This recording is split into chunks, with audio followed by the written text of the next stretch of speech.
Yan. So, sa akin naman, yung encouragement ko sa inyo is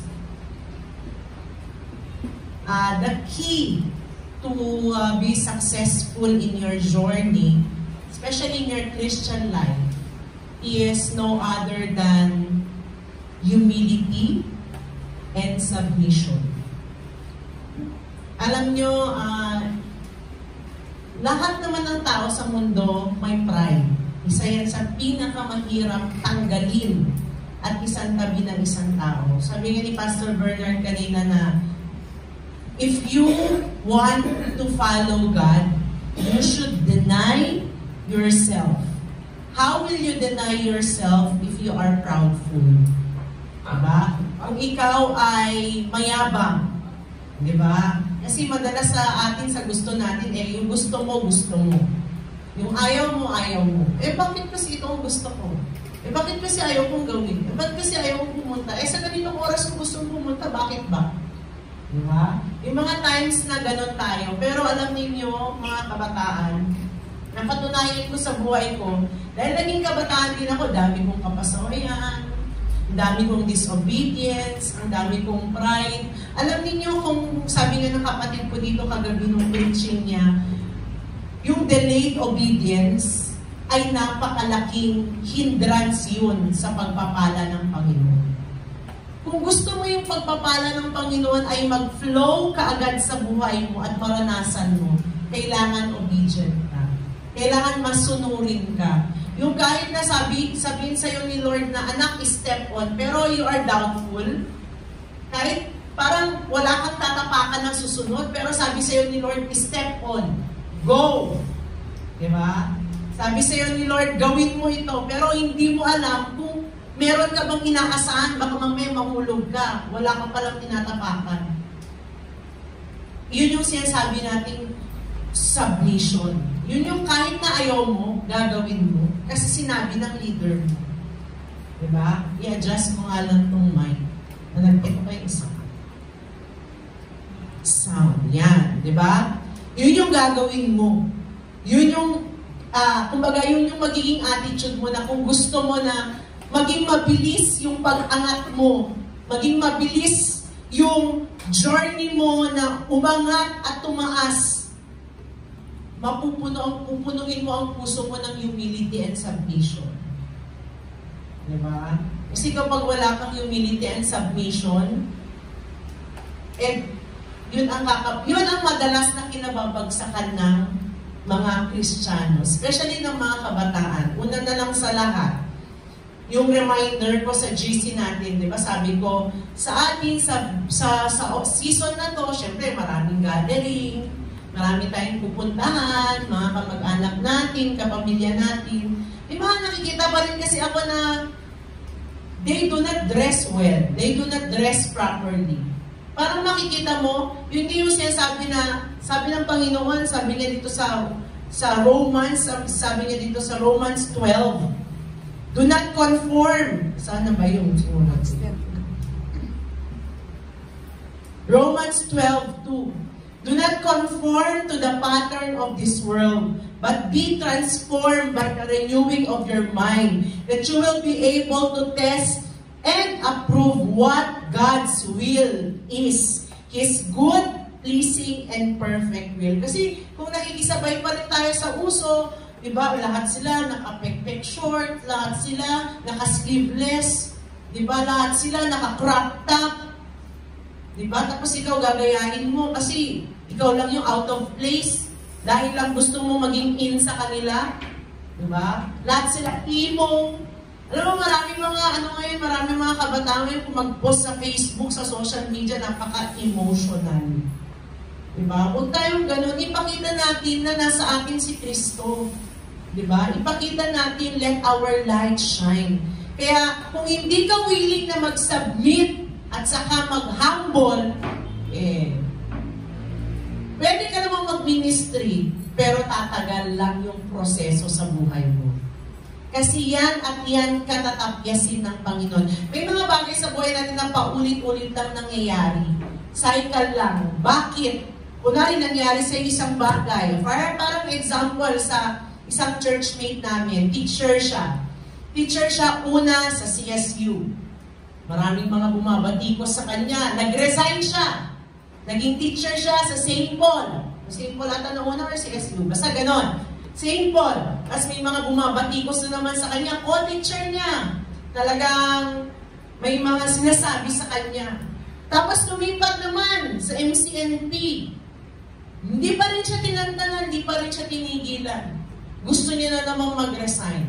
Sinabi namin sa kanya, huwag kang mag-resign. Kasi same issue. Yung issue niya doon, hindi pa rin matapos-tapos. Yung issue niya sa pangalawang pinagturuan niya, di pa rin, ganun pa rin. Pangatlo, ganun pa rin. Bakit redundant lang? Bakit cycle lang? Kasi may dinidil sa'yo si Lord na hindi mo pa rin matanggap-tanggap na baguhin. Kaya sa buhay natin, kung matigas ang ulo natin, kahit saan tayo magpunta, yung dealing sa atin ng Panginoon, yun at yun, kahit pa ibang mga tao ang kasama mo, gagamit ang Panginoon para ikaw mismo maigil sa attitude and character mo. Diba? Dito sa church, ako, being a leader ninyo, si Ate Jeff ninyo, ang dami ng mga dinidil ng mga kabataan. Una sa lahat, worldliness sa kapananamit nila. Diba? Pag dito sila sa church, pwede, makikita mo sila magdamit ng maayos, pero pag nasa labas sila, kapamilya nila, kamag-anak nila, yung mga shorts nila, ang iksi, naka-sleeveless. Diba? Tapos sisitahin mo, sorry po, tapos susunod na naman, gagawin na naman, sorry po, saan napunta yung sorry, puro ka sorry. Huwag ka na mag-sorry kung may balak ka rin lang naman gawin ulit. Diba? Doon naiirita ang mga leaders. Yung matigas ang ulo. Diba? Kasi kung matigas ang ulo mo, pumasok ka sa worship team, lumayas ka na lang. Yes, ikaw pa yung maging burden ng leader mo. Kasi ikaw pa yung maging katigasan ng ulo dyan sa worship team. Kasi alam nyo, pag may kasalanan ng isa, damay lahat ng worship team. Alam mo yung gustong-gusto nilang mag-flow, pero may isang member pala dyan, nagtakatayo, kumakanta, nagigitara o nagbi-beatbox o kung anong ginagawa niya, sumasayaw. Pero meron pala siyang tinatagong kasalanan, yung pala may karelasyon, yung pala may kasinungalingan sa buhay niya. Hindi magpo-flow. Why? Because of you.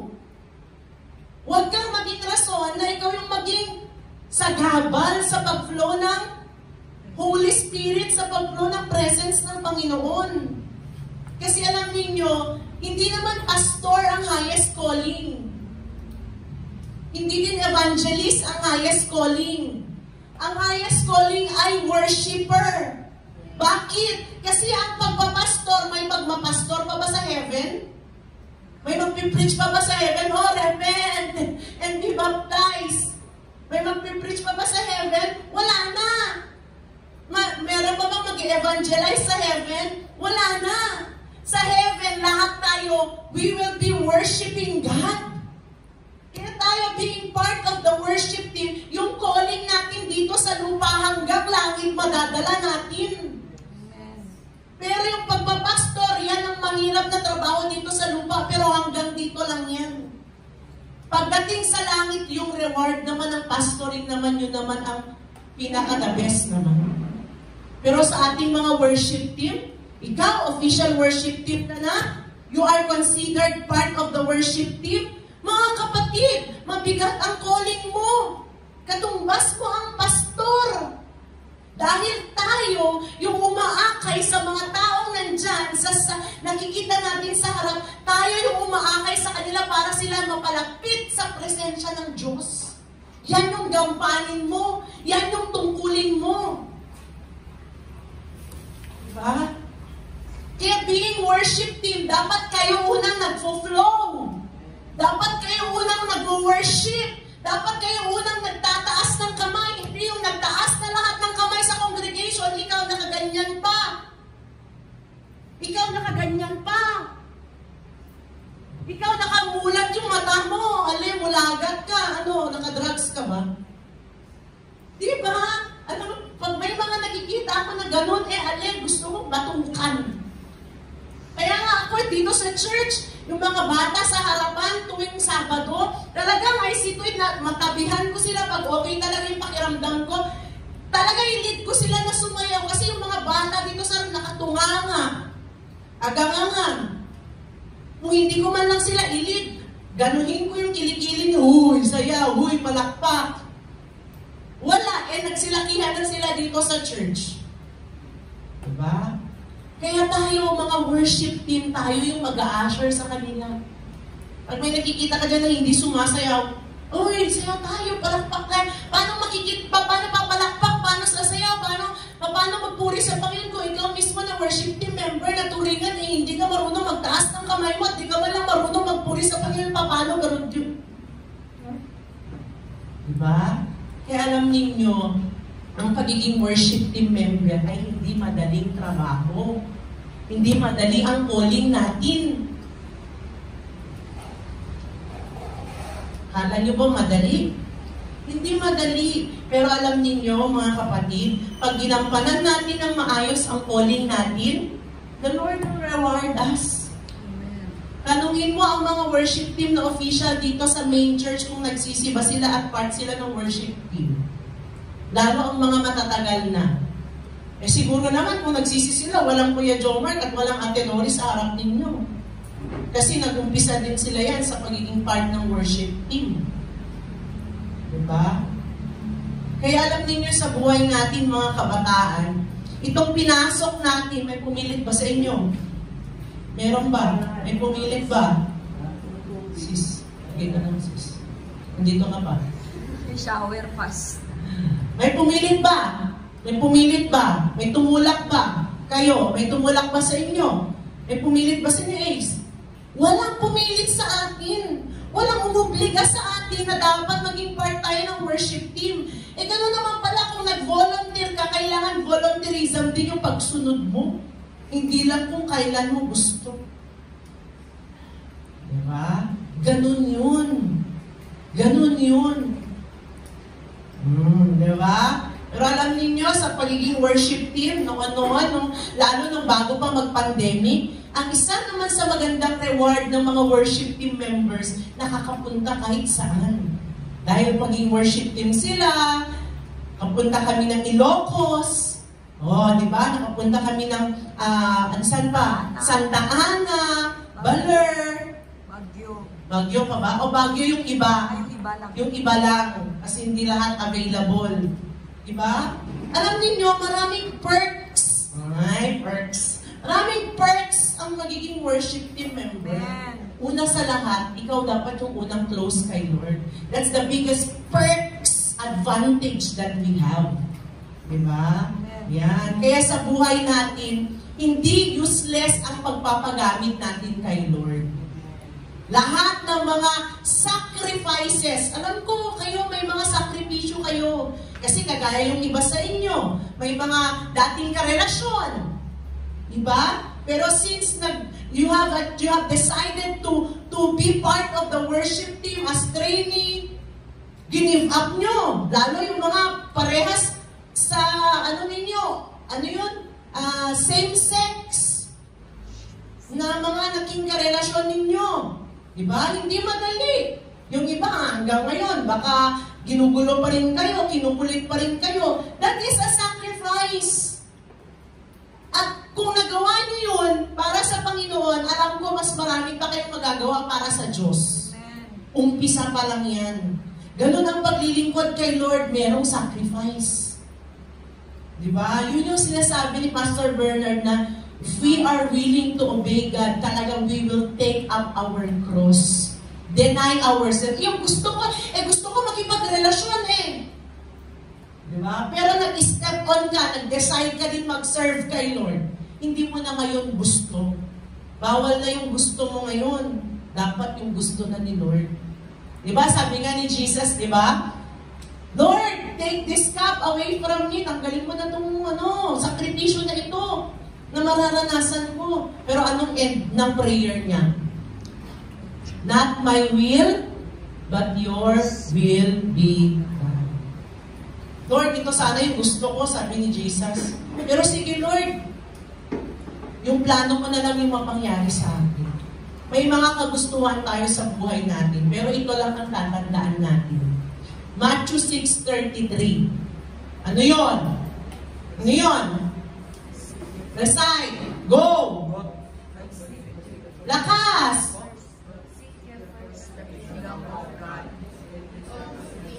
And His righteousness, all these things shall be added unto you. Ano daw ang dapat natin unahin? Si Lord. Bakit natin siya dapat unahin? Kasi pag inuna natin siya, di niya tayo pababayaan. Lahat ng bagay na kailangan natin i-provide niya. And all these things, kasama ba yung health mo? Kasama ba yung finances mo? Kasama ba yung studies mo? Kasama ba yung spiritual life mo? Kasama ba yung family mo? Kasama ba yung career mo? Kasama ba yung love life mo? Kasama lahat. And all these things shall be added unto you if you seek God first. Diba? Kaya nga kayo, sabi ni Pastor Bernard, mapapalad kayo kasi nagsimula kayo, maayos na yung simula ninyo. Hindi na kayo humuka, hindi na kayo bumungkal ng mga dapat yung bungkalin. Na masyadong mahirap. Kayo nararanasan nyo kung nahihirapan kayo dyan, pag marinig niyo yung kwento ni Pastor Marlene kung paano siya nag-start, baka wala pa sa kalingkingan natin kasi kasama ako. Wala pa sa kalingkingan ng mga kamay natin. Daliri natin sa paa. Di ba pinakamaliit? Wala pa dyan sa kalahati o 1/4 kung paano si Pastora Marlene nag-start nung siya ay kabataan pa lang.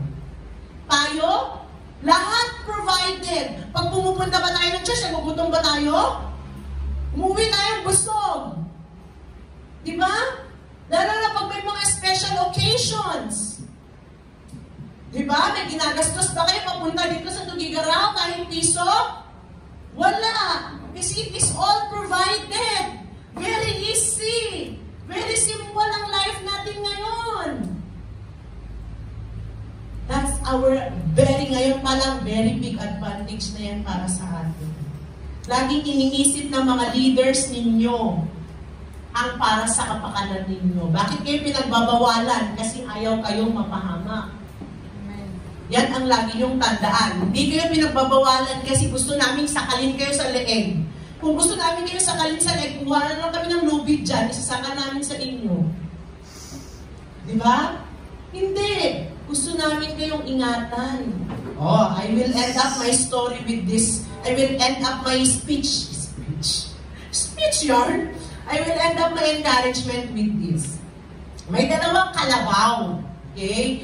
Yung isa, nakatali. Pero yung isa, magalagala siya. Lagi niya ninaasar yung nakatali na kalabaw. Oh, hindi siya makapunta kung saan niya gusto ako, kung saan pumapasyal pa ako, kung saan ako nakakapunta sa forest. Sabi niya dun sa kalabaw na nakatali. Kasi di ba, syempre, pag nakatali ka, may haba naman, pero limited lang yung mapupuntahan mo. Nakakita na ba kayo ng mga nakatali? Siyempre, alam ko naman, di naman limit sa kalaman yan. Yung mga kung may mga hayop kayo dyan, kabayo man yan, kalabaw man yan, o kaya cow man yan, baka man yan, nilalagyan nyo ng tali, o kaya dito lang sa area na to, dito lang pwede. Bawal lumayas, bawal na pumunta sa kabilang bangir. O, yan na nangyari, di ba? Merong isang kalabaw doon na nandyan lang siya, bawal siya pupunta kahit saan. Pwede siya doon sa paligid niya, pero bawal siya na lumabas na sa kabilang bundok. O ngayon, sabi na nagpaalam naman yung kalabaw na, Baboy, papasyal ako. Nagmamalaki siya. O ngayon, pumunta doon sa bundok, may mga hunter. Dala-dala yung baril nila. Tapos, natsambakan ngayon. Yung kalabaw. Bang! Walang tali Bang! O. Kasi pag-alagala binaril ngayon. O, pagkatapos, kinatay. Nakita ngayon nung kalabaw na nakatali. Nasa pesto niya pa. Na nandun na sa kulungan. Kasi nakuha na O, paalis na. Sabi niya ng gano'n sa sarili niya sa kalabaw, yan, mayabang ka, nakwatsa pa mo. Yan, ako, buti ako, may nagmamay-ari sa akin, ikaw pakawala ka, walang magmamay-ari sa'yo, kaya kahit sino, pwede kang barilin, pwede ka lang i-target. Pero pag may nagmamay-ari sa atin, mga kapatid, kung pagmamay-ari tayo ng Panginoon, hindi tayo magagalaw kahit nino man. Dapat may tatak ka ni Kristo. Diba? Yan ang tatandaan mo. Kaya namin kayo ginagay, kaya namin kayo pinagbabawalan na huwag kayo masyado sa mundo kasi ayaw namin kayong mapahama. Kasi naranasan na namin mapahama. Ayaw namin na yung same experience namin yung maranasan nyo pa, kaya nga open book kami, di ba? Gusto namin maging wiser kayo. We may be wise in our own mistakes, but we are wiser in the mistakes of others. Mas matalino ka kung hindi mo na pinagkamali bago ka pa natuto. Natuto ka na dahil sa pagkakamali ng iba. Diba? O nabusit niyo yung kapitbahay mo. O tapos sabi niya, sana hindi na ako napabusit. Diba? Tapos, sige na nga, natuto na ako. Hindi ko na uulitin. O tapos ano naman yung natutunan mo? O tanungin mo naman. Dapat wag pala akong mag-alagala. Wag mo boyfriend ng masyadong maaga. Diba? Sabi ng kapitbahay mo. Pag ginampanan mo yung lesson learned niya, wiser ka. Ay, ganun talaga ba? Totoo? Ikaw naman, itry ko nga. Mapapusin kayo, tapos na-realize mo, ay, oo nga, tama nga siya. Gawin mo yung ginawa niya. Diba? Very wrong. Tama ba? Kaya mga kapatid, our identity is in Christ already. Huwag na tayong makikonforme dito sa pattern of this world.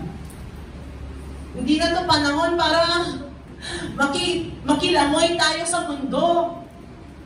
Diba? Ito na yung panahon para mag-stand tayo sa faith natin kay Lord. Ito na yung panahon para patunayan mo na ikaw talaga ay alagad ni Kristo. Ikaw, ngayon ang panahon para patunayan mo na, para kay Kristo ka. Di ka na para sa mundo. Para kay Lord ka na. Kaya lahat ng ginagawa mo, dapat mag-glorify si Lord. Lord, ito bang gagawin ko ay kalugod-lugod ba sa'yo? Diba? Yun ang unang mong tanong. Lord, ito bang sasabihin ko ay kalugod-lugod ba sa'yo? Lord, ito bang forma ko ay kalugod-lugod ba sa'yo? Diba? Laging sa Panginoon. Dapat. Kasi pag nakita ko, wow, ang ganda mo naman sis, hindi ikaw yung nakikita. Si Lord yung nakikita sa buhay mo. Diba? Uy, wow bro, ang galing-galing mo naman mag-drums. Ayos. Hindi ikaw yun, si Lord yun sa buhay mo. Amen. Diba? Uy, galing ni Ace Sumayo eh. Talagang todo bigay ko si Ace Sumayo eh. Hindi siya yun. Si Lord yun. Kasi nga inalay mo na yung buhay mo kay Lord. Kaya ngayon, ginagamit ka na ni Lord para sumayaw, para kumanta, para mag-drums, para mag-gitara. Ginagamit ka na ni Lord ngayon. Kasi ang buhay mo ay para na sa Diyos, hindi na para sa inyo. Yun. Saka napakaganda nung sinabi ni Pastor Bernard na pasalamat kayo may nag-guide sa inyo. Kasi kahit gano'n to yun, kahit gano'n pa kayo katalento, kahit gano'n pa kayo kagaling, kung wala kayong mga leaders na mag-guide sa inyo, useless na ng mga talento ninyo, mapunta lang sa mundo yan. Kaya magpasalamat kayo dahil nilid kayo ni Lord dyan sa church natin sa Kadaanan. At praise God dahil nag-respond ka. Praise God dahil pinaunlakan mo yung imbitasyon ng Panginoon sa buhay mo. Diba? Marami kayong in-invite, pero nagpupunta ba sila? Diba? O baka naman di kayo nag-invite. Nag-invite naman pala. Ba't ayaw niyo kong sagutin? Diba? Bibihira yung nagre-remain. Kaya kayo, you're not just called, but you are chosen. Amen. And those God has chosen, those God has called, He will sustain. Amen. He will provide. He will, He will bless. Diba? Magtrabaho ka lang para sa Panginoon. Yung blessing na yan, huwag mo alalahanin. Hindi lang yan, it will not only follow you, but it will overtake you. Don't worry for tomorrow, sabi ni Lord. For tomorrow will worry itself. Gawin mo yung best mo ngayon. Lalo siya sabi sa mga kabataan, do your best in serving God as if it is the last day of your life. Anong gawin mo kung last day mo na ngayon ng paglingkod sa Panginoon? Lalamya-lamya ka pa ba dyan? Hindi na, tatalon ka na, magsaserve ka na, luluhod ka na, hahabulgol ka na. Kasi last day mo na, alam mo eh. Kaya sa buhay natin, gawin natin ang paglilingkod natin sa Panginoon as if last day na lagi ng buhay natin. Bukas hindi natin alam kung kunin na tayo ni Lord. Buti kung si Lord yung kukuha. Siyempre, naglilingkod tayo kay Lord. Si Lord yung kukuha sa atin. Di ba? Kaya yung pagdadrums ninyo, yung pagigitara ninyo, pagkanta ninyo, pagsayaw ninyo, pagpuri ninyo sa Panginoon, pananalangin ninyo, do your best. Do it for God's glory. Diba? Not to exalt yourselves. Ay, oo talaga, magaling ako mag-gitara lang. Diba? Huwag natin palakihin yung ulo natin. Palakihin natin yung mga puso natin. With all humility and submission. Amen? Yan. Sabi sa 1 Timothy, do not let anyone look down on you because you are young, but set as an example in your speech, in your conduct, ano pa?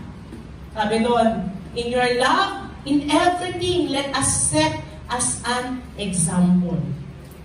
Diba? In everything we do. Gusto mo ba, mamili ka, choice number 1. Tignan nyo si Renalyn. Buti pa yan si Renalyn. Maayos, lagi manamit. Number 2. Si Ace, conforme yung pananamit niya. Ayaw ko nga manamit. Di ko nga gusto yung pananamit niya yan. Huwag yung gayahin si Ace. Hindi ka presentable. Mamili kayo kung anong gusto ninyo na sabihin sa inyo ng tao. Diba? Ay, si JR, napakasipag niya. One call away yan, talaga, naglilinis pa ng CR, very good yan. Si Faye, asan si Faye? Si Faye, hindi man lang makahawak ng walis tambo, huwag mong gagayahin yan. Example lang yun negative versus positive.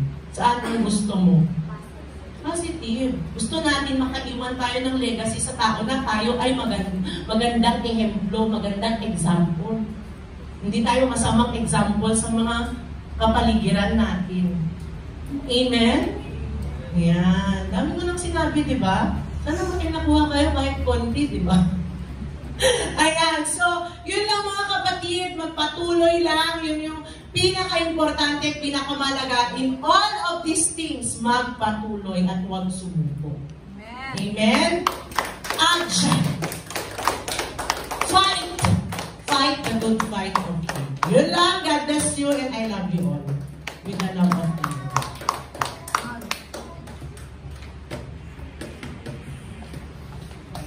Ayan, thank you so much, Pastora Jen.